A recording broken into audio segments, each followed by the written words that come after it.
बोखलाट में एनएसयूआई के banner poster फाड़ने का प्रयास करा गया। तो जो भी लोग ऐसी जिन्होंने हरकत करी है उन पर हम कठोर कार्रवाई करेंगे और ये बोखलाट है उन लोगों की जो एनएसयूआई को चुनाव हराना चाहते हैं। पूरी एनएसयूआई, मेरी गाड़ी में प्रदेश अध्यक्ष एनएसयूआई का प्रदेश प्रभारी है, यूथ कांग्रेस के लोग हैं, हम सब इकट्ठा है पटना यूनिवर्सिटी का चुनाव जीतने वाले हैं। सब ठीक है, हम पटना यूनिवर्सिटी का चुनाव 28 तारीख को 5 की 5 सीटें जीतने जा रहे हैं। नमस्कार, लाइव सिटी देख रहे हैं आप। देखिए, पटना यूनिवर्सिटी चुनाव से पहले एनएसयूआई की एक आज बड़ी बैठक बुलाई गई थी और जिसमें शामिल होने के लिए एनएसयूआई के राष्ट्रीय अध्यक्ष वरुण चौधरी पटना पहुंचे थे। सदाकत आश्रम में भी हम मौजूद हैं। यहीं पर वरुण चौधरी छात्रों के साथ संवाद कर रहे थे पटना यूनिवर्सिटी इलेक्शन को लेकर के।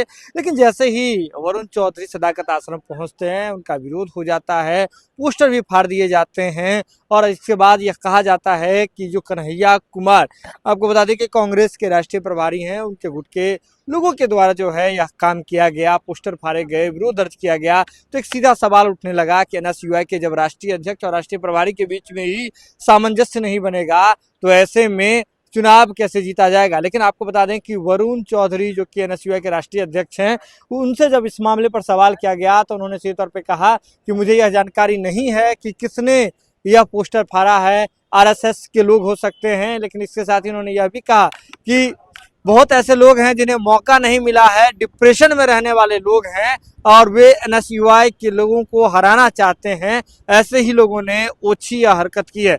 क्या कुछ कह रहे हैं एनएसयूआई के राष्ट्रीय अध्यक्ष वरुण चौधरी, आप पहले उनका यह बयान सुनिए। बोखलाट में एनएसयूआई के बैनर पोस्टर फाड़ने का प्रयास करा गया। हाँ, कुछ लोगों का पता चला कि वहाँ वो सुबह से आए हुए थे इसी प्रक्रिया से।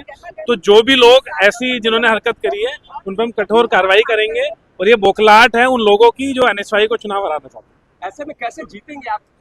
चुनाव एनएसयूआई 5 सीट जीतने जा रही है। जब जो पार्टी चुनाव जीतने जा रही होती है उसी पार्टी के विरोध में इस तरीके की हरकत करी जाती है। अंदर आपने मीटिंग का उत्साह देखा, हजारों छात्र थे। इससे पहले एयरपोर्ट पर आपने गर्मजोशी से स्वागत देखा कि वेलकम हुआ।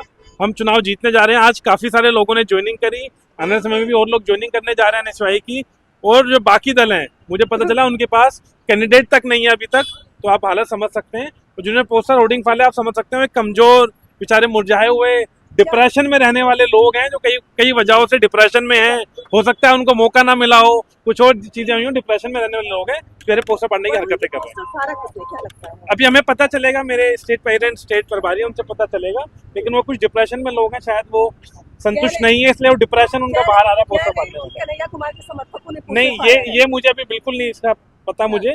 लेकिन एनएसयूआई की जो जीत या दर्ज होने जा रही है उसकी जो बोखलाट है और कुछ डिप्रेशन में रहने वाले लोग हैं, मुझे लगता है शायद संतुष्ट नहीं है कुछ और पुरानी चीजों से, शायद उनका डिप्रेशन नजर आ रहा है। पूरी एनएसयूआई, मेरी गाड़ी में प्रदेश अध्यक्ष एनएसयूआई का प्रदेश प्रभारी है, यूथ कांग्रेस के लोग हैं, हम सब इकट्ठा है पटना यूनिवर्सिटी का चुनाव जीतने वाले हैं। सब ठीक है, हम पटना यूनिवर्सिटी का चुनाव 28 तारीख को 5 की 5 सीटें जीतने जा रहे हैं।